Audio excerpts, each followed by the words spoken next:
The movie begins on a quiet street in a small neighborhood. Autumn leaves blow across the ground as a little girl rides her tricycle down the sidewalk. She happily sings to herself until her tricycle suddenly breaks. She notices a big, scary old house surrounded by dead trees.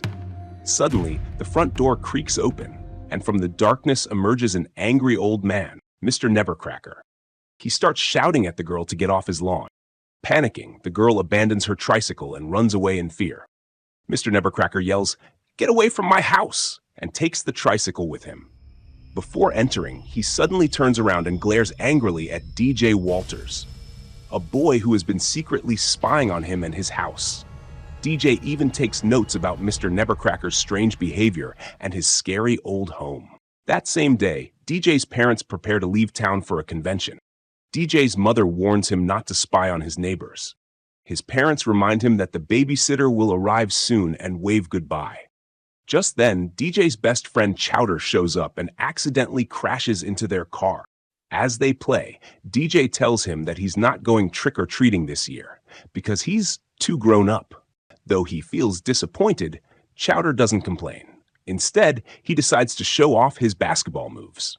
But he misses, and the ball smacks him in the face before rolling straight into Mr. Nevercracker's yard. Seeing where it landed, DJ warns him to forget about it. But Chowder insists. He reminds DJ that since he's the grown-up, he should be the one to get it back. DJ starts running to retrieve the ball when suddenly out of nowhere, Mr. Nevercracker appears and starts chasing him. He grabs DJ by the shirt and shouts, "Stay off my property!" His voice is filled with anger, but in the next second, his expression changes.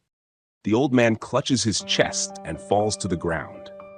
The boys panic as smoke starts rising from the house's chimney, something no one has seen in years. An ambulance soon arrives to take Mr. Nevercracker away. DJ sees a key on the ground and takes it. Feeling responsible for what happened, he watches in guilt as they take Mr. Nevercracker away. When the babysitter arrives, Chowder decides to go home. Z doesn't seem interested in watching DJ and tells him to stay in his room. She then calls her boyfriend, Bones, to come over. That night, DJ dreams that the scary house is haunting him. He wakes up sweating and hears the phone ringing. To his horror, the call is coming from Mr. Nevercracker's house. He is really worried now, and Bones sneaks into his room to scare him for fun. DJ doesn't find it funny and tries to warn them about the house, but they don't believe him. Bones continues to bully him until Z tells him to stop.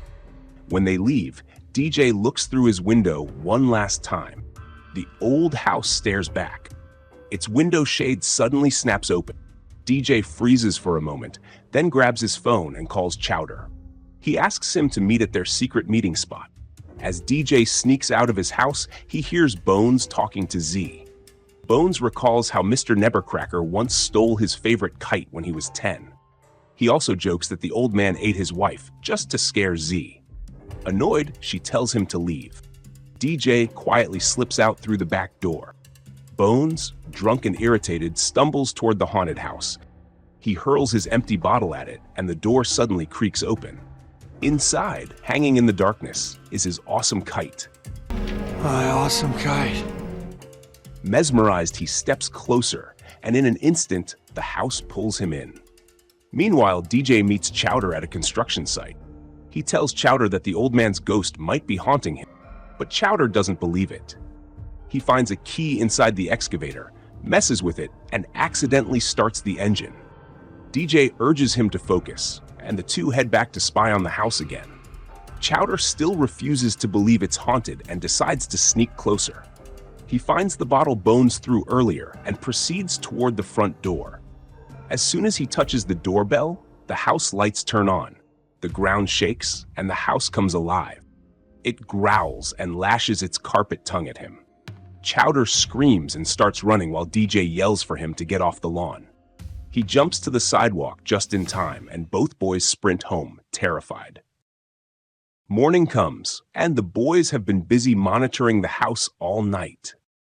A confident Girl Scout named Jenny strolls through the neighborhood, knocking on doors and selling candy.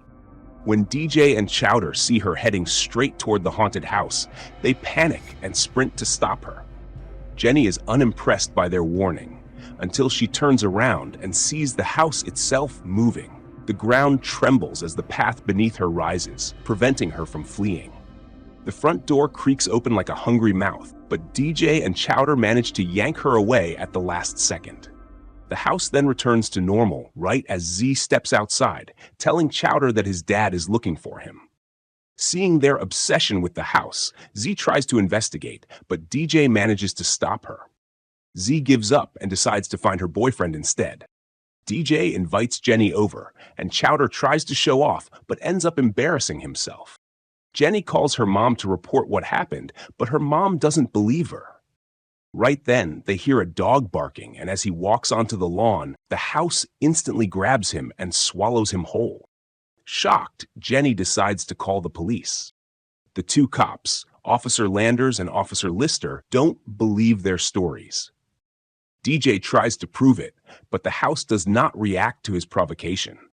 Frustrated, Chowder decides to throw a stone at it, and Officer Landers warns them to stop messing with the house or they will be arrested.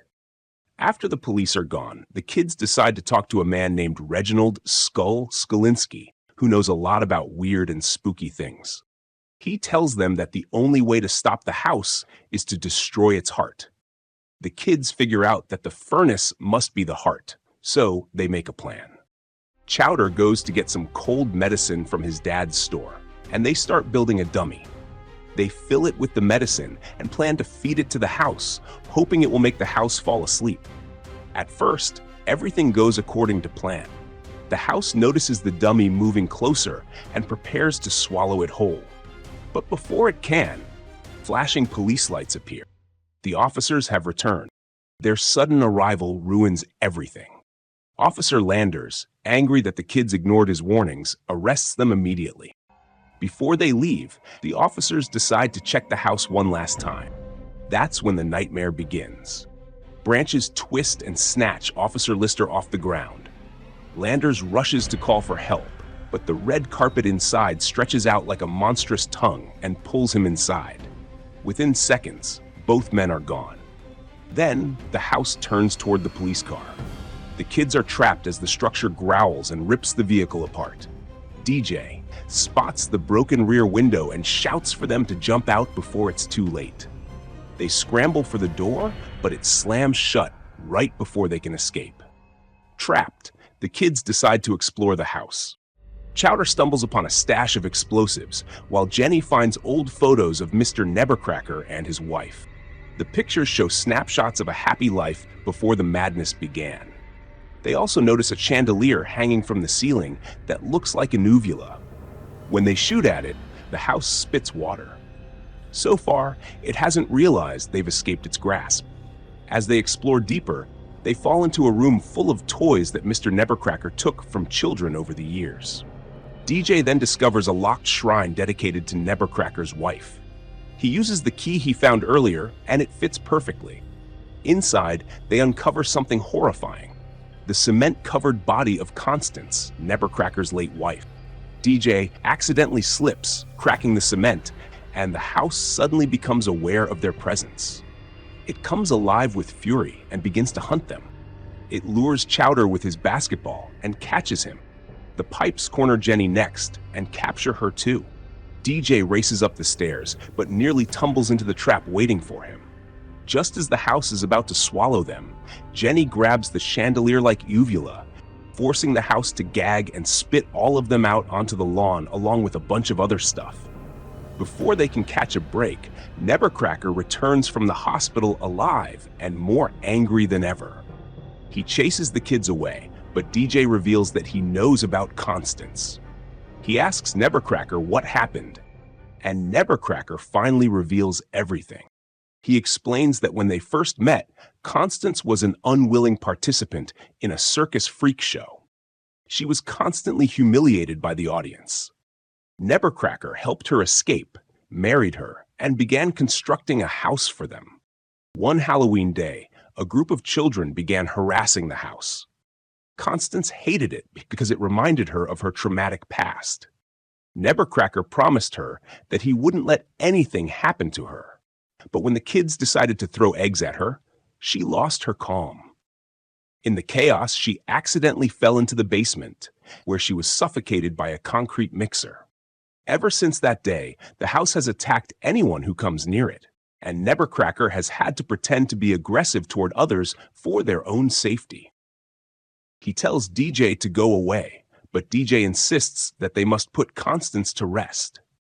Overhearing this, Constance becomes furious. Nebercracker quickly grabs the explosive that came out of the house earlier. They start running toward the construction site, but Nebercracker cannot keep up with them. Realizing the kids are in danger, Nebercracker throws a brick at the house and starts scolding Constance. Stay away from those children, Constance! She begins to feel sad, but when she sees Nebercracker pull out a stick of dynamite to destroy the house, she becomes enraged again. She grabs Nebercracker, but the kids return with the excavator and attack the house. DJ checks on the injured Nebercracker, who gives him the dynamite to finish the job. Seeing the giant crane in the distance, DJ tells Chowder to lure the house toward it. Chowder bravely drives the excavator, pulling the monstrous house toward the pit. They both crash down, destroying the structure in the process. Seeing this, Chowder and his friends celebrate, but Constance's spirit is still alive. The house begins to rebuild itself, roaring in fury. Remembering Reginald Skull Skalinski's advice, DJ realizes their only chance is to blow up the furnace. He starts climbing up the crane with Jenny beside him. As they reach the operator's cab, DJ begins to get cold feet. The height is terrifying. Jenny gives him a quick kiss, boosting his confidence. Meanwhile, Chowder continues to lure the house toward the crane. At the top, Jenny finally lights the dynamite, but the hook suddenly breaks loose, taking DJ with it. As it swings upward, DJ asks for the dynamite before it explodes. He finds the chimney and drops the dynamite into it just in time. He then grabs Chowder, and a loud bang lights up the construction site. As the dust settles, the three friends reunite. Constance's spirit appears, finally free from her rage. She lovingly reunites with Nebercracker before ascending peacefully into the afterlife. They did it. DJ apologizes to Nebercracker for blowing up his house, but Nebercracker smiles, happy for the first time in many years. He hugs DJ, thanking him for his courage. Later, they return all the stolen toys back to their rightful owners. Jenny's mom arrives to pick her up, and she wishes her new friends goodbye. DJ's parents come home too, and his mom wishes them all a happy Halloween. The dog, the two officers, and Bones emerge from the basement unscathed. As they play, the basketball gets stuck on the rim. DJ comes up with a new plan. It's time to go trick-or-treating, he says. Chowder is excited to hear it. The two friends walk off together, their laughter echoing down the street as Halloween night begins.